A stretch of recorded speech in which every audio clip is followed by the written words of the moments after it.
Welcome to another deep dive. Today, we're going to be looking at a topic that, can be tricky to spot, but has a massive impact, and that is emotional abuse. We're going to be using Barrie Davenport's book, Signs of Emotional Abuse, as our guide today. Yeah, this deep dive is really designed to give you a much clearer picture of what emotional abuse is, the damage that it does, and importantly, how you can actually break free and heal if you're experiencing it. I think, lots of people probably have kind of a vague idea of what emotional abuse is, but it's really important, I think, to start off with a clear definition. So, what exactly are we talking about when we say emotional abuse? Yeah, you're right. Lots of people kind of have this like hazy idea. I think one of the big things to remember about emotional abuse is it doesn't leave visible marks, unlike physical abuse, which in some ways makes it even more insidious. It's really about a pattern of behavior that's aimed at undermining someone's self-worth and their mental stability. And it does that through tactics of manipulation and control. So it's less about, genuine affection or care and more about one person just trying to exert control over another person. Exactly. It's about needing to maintain that power and control over another person. And that need can manifest in all sorts of relationships, romantic partners, families. We even see it in workplaces. Yeah, that's what makes it so concerning that it can be present in, any type of relationship and it can fly under the radar so easily. Right. Davenport, in her book, talks about the abuser using all kinds of tactics to try and gain this control. Are there particular signs that we should be looking out for? Yeah.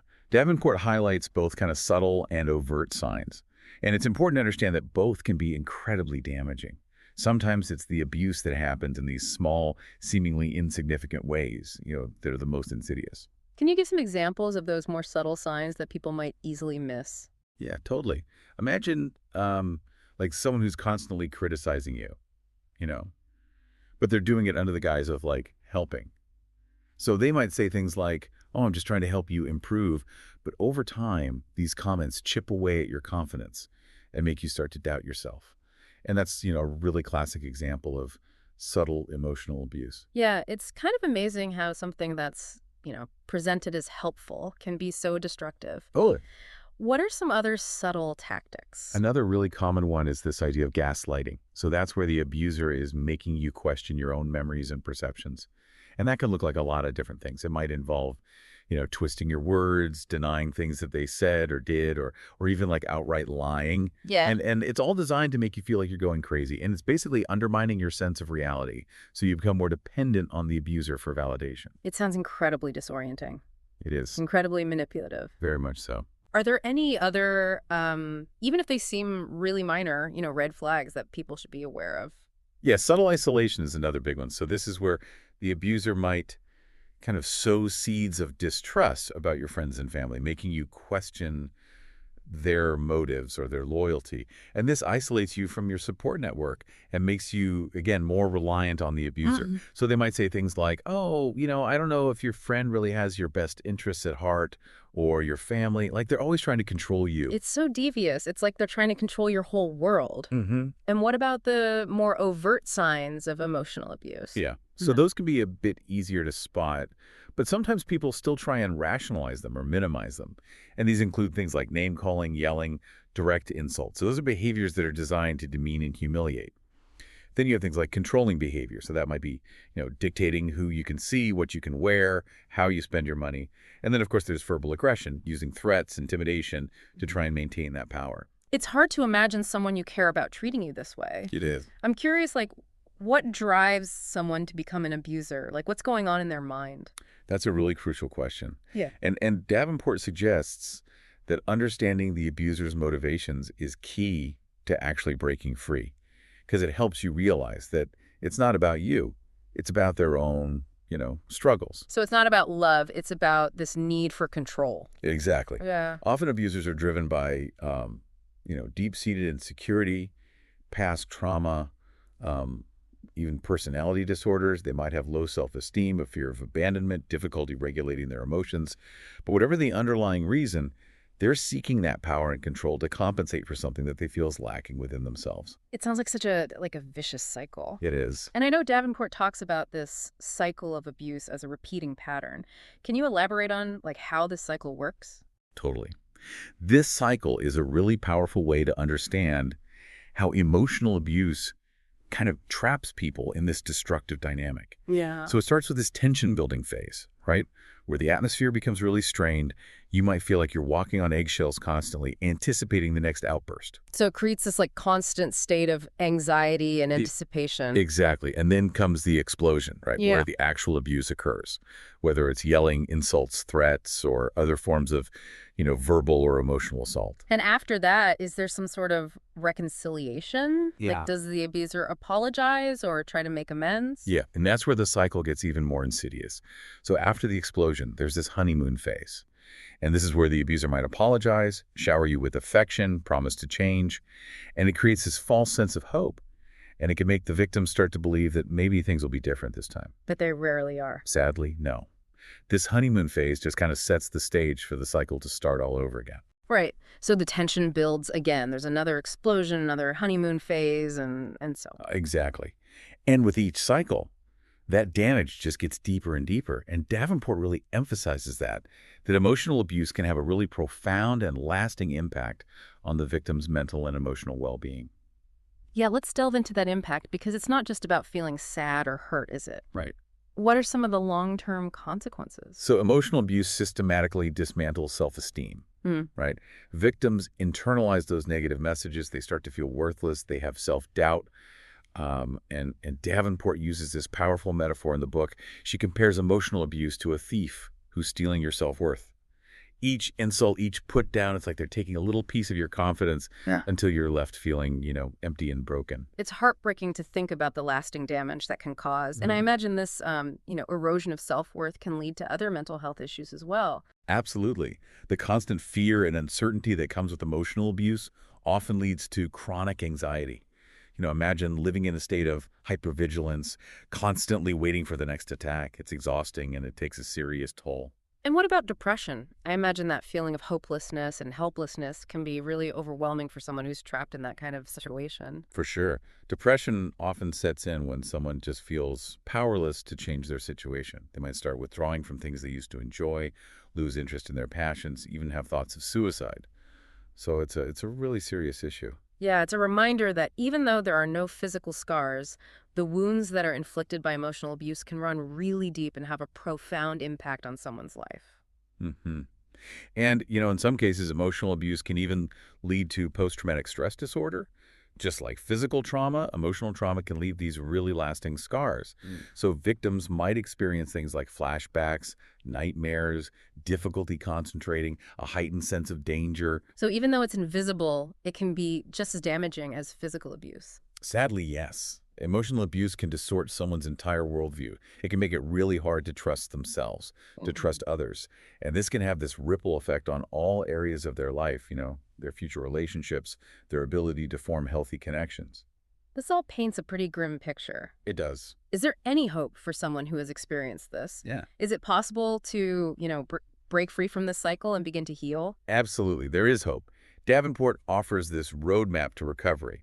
And while it's a journey that takes time and courage, healing is possible. And the first step is really recognizing the abuse for what it is. And that can be incredibly difficult because often victims have been conditioned to blame themselves, to minimize what's happening. So it's about kind of breaking through those layers of denial and accepting the truth. So acknowledging the truth, no matter how painful it is, that's the essential first step towards healing. Exactly. And once you acknowledge the abuse, you can start taking those steps to protect yourself, reclaim your life. And this often involves setting boundaries, seeking support from others, and working with a therapist to really address the trauma and start rebuilding that sense of self-worth. This is all so crucial, and we're going to delve deeper into those strategies for healing and rebuilding in the next part of our deep dive. So stay tuned because this knowledge can be truly empowering, and there's so much more to explore. Welcome back. We just laid out how damaging emotional abuse can be. Yeah. So now I think let's shift gears and really focus on like the tools and strategies that, you can use to break free and reclaim your life. Yeah, absolutely. And while healing is a process, it's Yeah. important to remember that it's just possible. Right. You're not alone. Right. And there are really concrete steps you can take to start moving forward. We left off talking about the importance of acknowledging the abuse, seeking support, Yeah. but like where do you go from there? What are some practical strategies? So one of the most crucial and often the most challenging steps is setting boundaries. And this is about learning to say no and prioritize your own emotional well-being. Okay. And Davenport really emphasizes that boundaries are essential for, protecting yourself from further harm and starting to reclaim your power. That makes sense. But I imagine it can be incredibly difficult to set boundaries, especially if the abuser is someone you're close to, Yeah. like a family member or a romantic partner. For sure. Yeah. It's important to remember that you have the right to protect yourself, both physically and emotionally. Right. Setting boundaries is a way of communicating your limits and what you will and will not tolerate. And this might involve, limiting contact with the abusers, establishing clear rules for communication, or even in some cases, cutting ties completely if that's what's necessary. It sounds like setting boundaries is almost like reclaiming your autonomy and Yes, taking back control of your life. absolutely. But what about rebuilding that sense of self-worth? Yeah. That's so often shattered by emotional abuse. Yeah. Like, how do you even begin to believe in yourself again after being, constantly put down and manipulated? This is where therapy can be incredibly powerful. Okay. A skilled therapist can help you identify and challenge those negative thoughts that have become, ingrained in your mind as a result of the abuse. And they can help you see yourself through a more compassionate and realistic lens, Yeah. really separating the abuser's lies from the truth of who you are. It's like you need to untangle those distortions the abuser has created and replace them with, like, a healthier, more accurate view of yourself. Totally. And part of that process also involves surrounding yourself with, um, a supportive network of people who genuinely see your worth, who value you. Mhm. And this could be friends, family members, a support group, even online communities where you can connect with others who understand what you're going through. Yeah, that sense of community and shared understanding just sounds so crucial for healing and feeling less alone, because I imagine emotional abuse can be really isolating. It absolutely can. One of the abuser's tactics often is to isolate the victim from their support system, making them more dependent, more vulnerable. So rebuilding those connections and finding people that you can trust is so essential for recovery. What are some practical steps someone can take to kind of cultivate that support network? Yeah. Because reaching out can be, so hard when you've been hurt, betrayed. Yeah. Start small. Yeah. Maybe reach out to a trusted friend or family member and just say, hey, I've been going through something difficult and I could really use someone to talk to. Yeah. You might be surprised by how much support you find. Yeah. Also, consider joining a support group specifically for survivors of emotional abuse. Yeah. Okay. Even if it's just listening to other people share their stories, Yeah. it can be so validating to know that you're not alone in this. Yeah. And, sometimes even connecting with people online can provide that sense of community and shared understanding. Right. There are so many forums and resources where people can kind of connect and support each other. Absolutely. Yeah. And reading books like Davenport's. Yeah. Hearing from other survivors, finding those connections, it reminds you that healing is possible. And you're not broken beyond repair, right? You have that strength and resilience within you, even if you don't feel it right now. We've talked a lot about the role of therapy in healing from emotional abuse. Yeah. Can you elaborate on the specific types of therapy that Davenport recommends? Yeah. Two therapies that are particularly helpful for addressing the effects of emotional abuse are cognitive behavioral therapy, CBT, Okay. and dialectical behavior therapy, DBT. Okay. Can you explain how these therapies work and why they're so effective for, dealing with the aftermath of abuse? So CBT focuses on identifying and changing negative thought patterns and behaviors. Okay. And, imagine your thoughts like a computer program, right? Yeah. If the program is running faulty code, it's going to create all kinds of problems. Right. So CBT helps you identify those faulty thought patterns, those negative beliefs about yourself that have developed as a result of the abuse. And replace them with more realistic and positive ones. So it's like retraining your brain to think differently. Exactly. It's about becoming more aware of your thoughts and how they influence your feelings and actions. Yep. And then learning to consciously choose more helpful thoughts that support your well-being. Okay. And what about DBT? What sets that approach apart? So DBT is particularly helpful for managing intense emotions and developing coping skills. Okay. So it teaches you to be more mindful of your feelings, to tolerate distress, and to communicate more effectively. And one of the key skills taught in DBT is called opposite action. Oh, okay. And it involves identifying the urge to engage in a harmful behavior, like isolating yourself or lashing out, Right. and then doing the opposite. Okay, that sounds like a powerful tool for breaking those kind of destructive patterns that often come up in emotional abuse, Exactly. especially when you've had your feelings invalidated, dismissed. For sure. DBT helps you kind of reclaim your emotional space and learn to navigate those intense feelings in a healthy way. It's about regaining that sense of agency and control over your emotional responses. Yeah, this is all, it's so empowering. It feels like you're taking back control of your life, your thoughts, your emotions. Yeah, It's a journey, but it's a journey towards freedom and healing. absolutely. And it's important to remember that healing doesn't mean forgetting or condoning the abuse. Right, It means finding a way to move forward with strength and resilience, right. carrying those lessons you've learned without letting them define you. That's a beautiful way to frame it. Moving forward brings up relationships. Like, how do you even begin to trust again after experiencing such a profound betrayal of trust? Yeah. It seems daunting to even think about, like, opening yourself up to another relationship after going through something like this. It is a process. It takes time. Right. Davenport encourages people to start small, in safe environments, Mhm. maybe with a therapist, a support group, or a close friend who you can rely on. Okay. These safe spaces can help you start rebuilding that trust in a gradual and healthy way.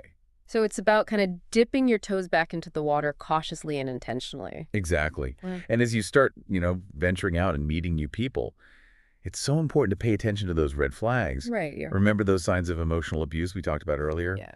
Be mindful of those. Be willing to walk away if you see them. Right. Your well-being is worth protecting, and you deserve to be in relationships where you feel safe, respected, and Or valued. so you're developing a new radar system for Yes, unhealthy patterns so you can, protect yourself and make wiser choices. totally. And part of protecting yourself is also being really clear about your boundaries. Okay. Like, what are your non-negotiables in a relationship? What will you absolutely not tolerate? Knowing those boundaries and communicating them clearly is so essential for building healthy, fulfilling relationships. So it's not just about recognizing red flags in others, but it's also about knowing your own limits and advocating for your needs. You got it. And that takes practice.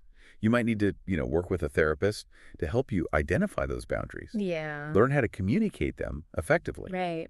It's a skill. It can take time to develop, but it's essential for those healthy relationships. This has been so valuable. I mean, we've covered so much ground from, recognizing the subtle and overt signs of emotional abuse to understanding the abuser's motivations, the impact on victims, Yeah. to, exploring these concrete strategies for healing and rebuilding. Hmm. I feel like we've just scratched the surface though. Yeah. Like there's always more to learn, isn't there? Absolutely. There's a wealth of information available about emotional abuse, and this deep dive is really just a starting point. Yep. We focused on kind of equipping you with a foundational understanding Yeah, great. and then some practical tools to help you move forward.